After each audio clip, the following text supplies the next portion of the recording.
मौला बख्श मल्हार साथी असां चेयरमैन आहे मंशूर बचायो जो उहो साथी तव्हां पंहिंजी ज़बानी पाण ॻाल्हि वंडींदो त हुन कहिड़ी जिदोजहद कई आहे ऐं हिनखे बहितर कीअं कजे।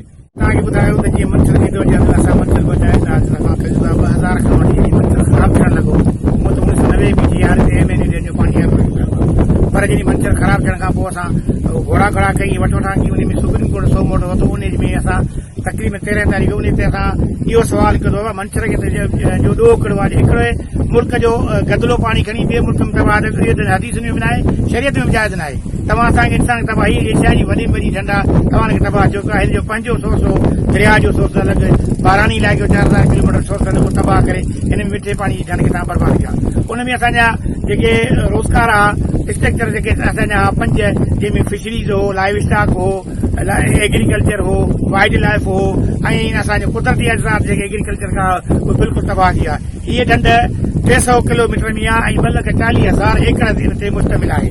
ऐं हिन ढंढ में जेको ओस पास में 2 तालुकनि जा हारी ज़मीनदार 5 लख हारी मुतासिर थिया आहिनि जेके घटि में घटि 3 खां 4 लख एकड़ ज़मीन आबाद कंदा आहिनि। अॼु बि हिन खारे पाणी ते मंशूर जे ओस पास में उहे कंदा रहनि था पर वीचारा बिना ते खाइण ते मज़े। हिन वक़्त में सुप्रीम कोर्ट जेके हुकुम कढिया 2015 में 11 में जेके उन में 69 आल उपराल मंशूर जे आस पास में लॻा 24 तालुकी हिसनि में अॼु उहे टोटल बंद आहिनि।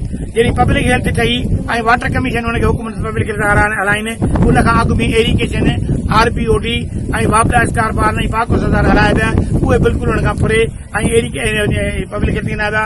उहे 3 साल खां 2000 खां अॼु ॾींहुं कम नथा कनि। 69 आल प्लांट में घटि में घटि 160 ॻोठ आबाद हूंदा हुआ। तक़रीबन जी आबादी 40 खां 50 उहे पाणी खां महरूम आहिनि।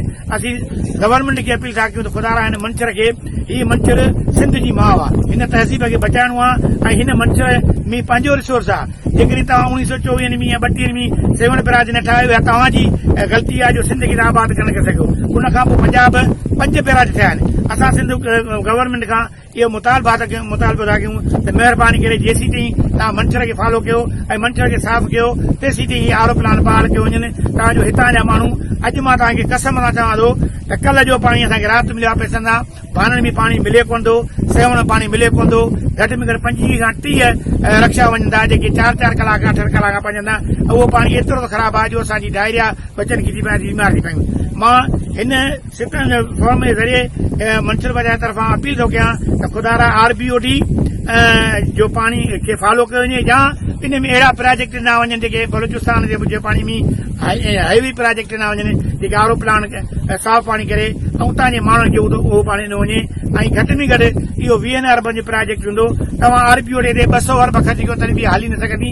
महिरबानी करे मंशूर जे रिसोर्स ठाहियो ऐं उन जे लाइ हीउ जेको आहे पाणी आहे बंदि कयो तव्हांजो हितां जा 3 लख एकड़ ज़मीन वरी आबादगार आबादी कनि ऐं वरी ही मारूअड़ा ऐं मलाह ही साॻी मच्छी ऐं साॻो वाइल्ड लाइफ साॻी पखी साॻा कुदरती घाह पैदा थियनि। जेकॾहिं तव्हां हिन मंशूर खे बचायो त पूरी सिंध खे बचायो।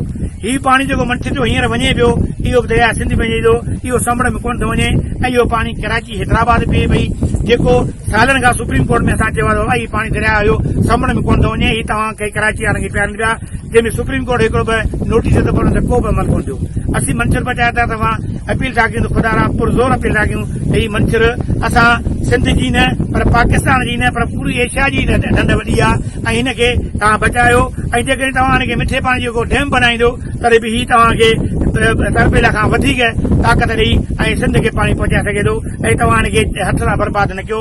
हीअ असांजी तहज़ीब आहे, हीअ असांजी सुञाण आहे। हिनखे तबाही खां बचाइण जो बहितर थींदो।